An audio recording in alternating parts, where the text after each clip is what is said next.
সবাই যখন মৃত্যুটাকে ভীষণ ভয় পায়, আমি তখন হাসতে হাসতে আল্লাহর কাছে ভীষণ সন্তুষ্টি নিয়ে পৌঁছতে চাই যে আমি একটা ন্যূনতম ওই জীবনটা লিড করতে পারলাম, যে আমি একটা ইনসাফের হাসি নিয়ে আমি আমার আল্লাহর কাছে পৌঁছতে চাই। হায়াত মৌতের মালিক আল্লাহ, ন্যূনতম সিকিউরিটি নিয়ে চলাও হলো সুন্নাহ।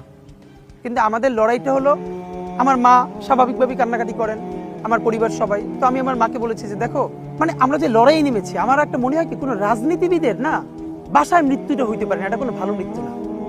যিনি রাজনীতি করেন, যিনি লড়াই করেন, যিনি বিপ্লবী, যিনি সংগ্রামী, তার মৃত্যুটা হবে একটা সংগ্রামের মধ্য দিয়ে, একটা রাজপথে, একটা গ্লোরির মৃত্যু। আমি তো ভীষণভাবে প্রত্যাশা করি, আমি ছোটবেলা থেকে এই স্বপ্নটা দেখি, অনেক জায়গায় বলেছি, যে একটা তুমুল মিছিল হচ্ছে অন্যায়ের বিরুদ্ধে, সেই মিছিলের সামনে আমি আছি, কোনো একটা বুলেট এসে আমার বুকটা হয়তো বিদ্ধ করে দিয়েছে, এবং সেই মিছিলে আমি হাসতে হাসতে আমি শহীদ হয়ে গেছি।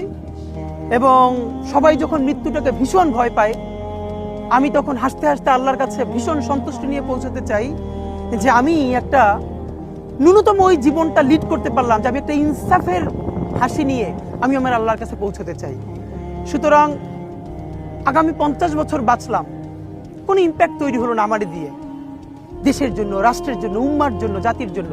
কিন্তু আমি ধরেন 5 বছর বাঁচলাম, সেটার মধ্য দিয়ে যদি আগামী 50 বছরের ইম্প্যাক্ট তৈরি হয়, তাহলে অনেকদিন বেঁচে থাকায় কি সাফল্যের বলেন?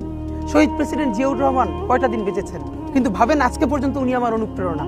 হাঁটতে হাঁটতে আমার পা ফুলে যায়। আমি, আমার টিম সেদিনকে ব্যাগের মধ্যে জুতো নিয়ে তারপরে একটা শপিং মলে ঘুরছিলাম, মানে পা ফুলে গেছে, পা জুতোয় ঢুকাতে পারছিলাম না। তো জিয়াউর রহমানের একটা ওনার গল্প মনে পড়ছিল, যিনি মাইলকে মাইল যখন হাঁটতেন, ওনার সাথে স্টাফদের পা ফুলে যেত, কিন্তু ওনার তো আর্মি ট্রেনিং আছে। তখন তাকে বলতো, স্যার আপনার তো আর্মি ট্রেনিং, আমরা তো আর পারি না। এই জন্য ওনাকে মানুষ রাখাল রাজা বলতো।